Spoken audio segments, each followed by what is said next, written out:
Iran और Israel के बीच आज 11वें दिन भी युद्ध जारी है और आज भी दोनों देशों ने एक दूसरे पर जमकर निशाना साधा है। अमेरिका के बाद आज इजराइल ने ईरान के फोर्डो न्यूक्लियर साइट पर अटैक किया है। हालांकि इसके बावजूद ईरान अपना परमाणु प्रोग्राम छोड़ने के लिए तैयार नहीं है, लेकिन इस युद्ध ने भारत के पड़ोसी देश पाकिस्तान में खलबली मचा दी है।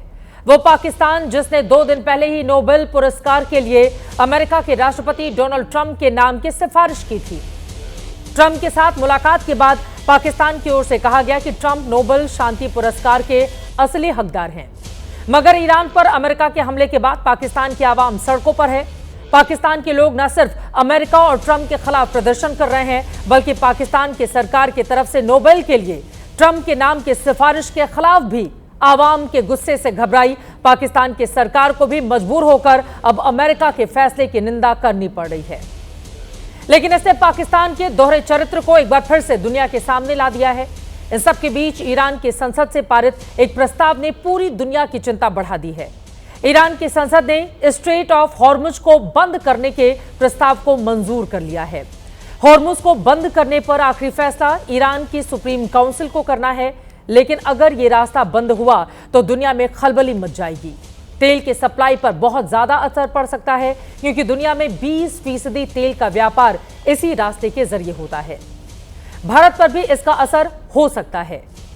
आज महादंगल में पूछेंगे, क्या ट्रंप को नोबेल पुरस्कार वाली सिफारिश से पाकिस्तान फंस गया है? क्या ट्रंप से यारी दिखाने के चक्कर में मुनीर पाकिस्तान के आवाम और ईरान से गद्दारी कर रहा है?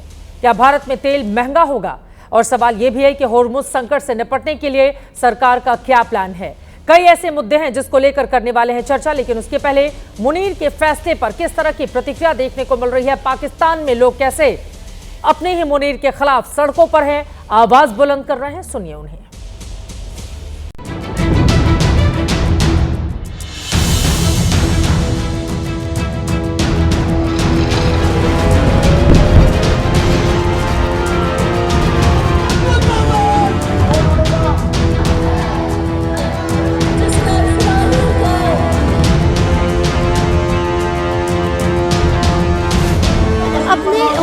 पाकिस्तान को सिर्फ ये कहना चाहूँगी कि देखिए इस जलसे को, इस आवाम को कि जो ना सुन्नी है, शिया है, सब मौजूद है यहाँ पर, लेकिन ये आपको बताना चाह रहे हैं कि हम सब ईरान के साथ खड़े हैं।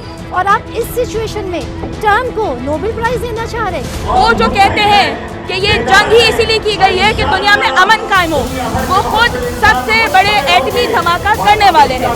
जो दुनिया की आलमी दहशतगर्द हुकूमत अमेरिका ने ईरान के ऊपर जारियत की है, लिहाजा हम इसकी सख्त मजम्मत करते हैं। पाकिस्तान के हुक्मरान इससे खुश हुए इस नाश्ते से कि ट्रंप के लिए नोबेल इनाम, अमन नोबेल इनाम की सिफारिश है। और आज जब वो ईरान पर हमले कर रहा है, क्या ये अमन के अपने दावे में झूठा साबित नहीं? हम अपनी हुकूमत से टोक अल्फाज में इस बात का मुतालबा करें कि ट्रंप के लिए अमन नोबेल इनाम की सिफारिश वापस। मतलब अजीब बंदा है, कभी बोलता कुछ है, करता कुछ है। इसको हमारे जनाब आसम मुनीर साहब कह रहे हैं कि इसको नोबेल पीस का जो प्राइज है, अवार्ड है, वो मिलना चाहिए। वाह जी वाह, सबके जाऊँ मैं आपके। अगर कल वहाँ पर जंग हो जाएगी उस इलाके में, जो अब पूरे आसार नजर आते हैं, इसीलिए पाकिस्तान ने नोबेल पीस प्राइज के लिए कहा था। उनका जो जनरल था जाकर ट्रंप के पास बैठकर खाना खाया था।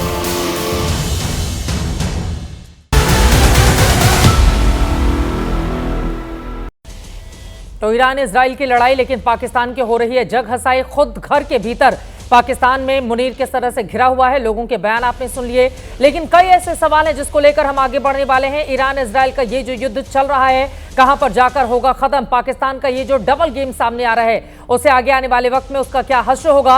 और सवाल ये भी पूछे जा रहे हैं कि जिस तरह से फैसले लिए जा रहे हैं, उसके बाद क्या देश और दुनिया में अब कच्चे तेल की कीमत बढ़ेगी, जिससे महंगाई भी बढ़ेगी और उसका असर हिंदुस्तान में भी देखने को मिलेगा।